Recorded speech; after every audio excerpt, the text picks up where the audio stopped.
তাৰমানে হিমন্ত CMৰ আশা পূৰণ নহয়, চিফৰ আশা পূৰণ নহয়। CMটো এইফালে নহয়ে এতিয়া, CM নহয় এতিয়া।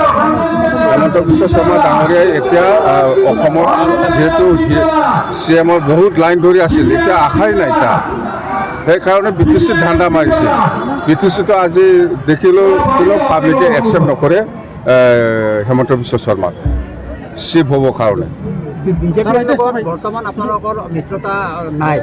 কিন্তু দিছপুৰ আৰু দিল্লীত এতিয়াও বিজেপি আৰু BPFৰ লগত ৰিলেশ্যনশ্বিপটো আছে, চৰকাৰ চলাই আছে একেলগে। কিন্তু BTCৰ ক্ষেত্ৰত বিজেপিৰ লগত নাই, বিজেপি আৰু BPFL একেলগে আছে।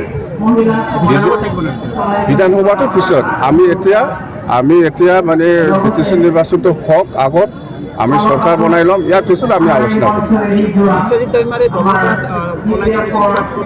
নাই বিশ্বজিৎ দৈমাৰীয়ে দলৰ পৰা ৰেজিগনেশ্যন দিয়া নাই, BPF দল এৰি দিয়া নাই, BPFতে আছে।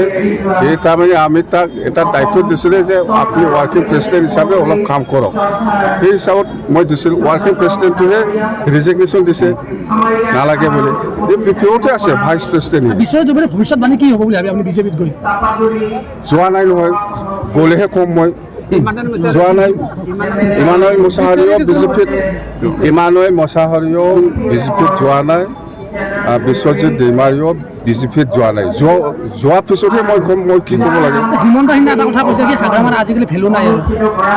মোৰ ভেলু আছে নাই এইবাৰ দেখাই দিম, কিন্তু হিমন্ত বিশ্ব শৰ্মাৰ যিবিলাক কথা কোৱা সেইবিলাক মিনিংলেছ হৈ গ'ল, ফেচলেছ। তাক চবেই বেয়া পায় অসমৰ মানুহে এতিয়া।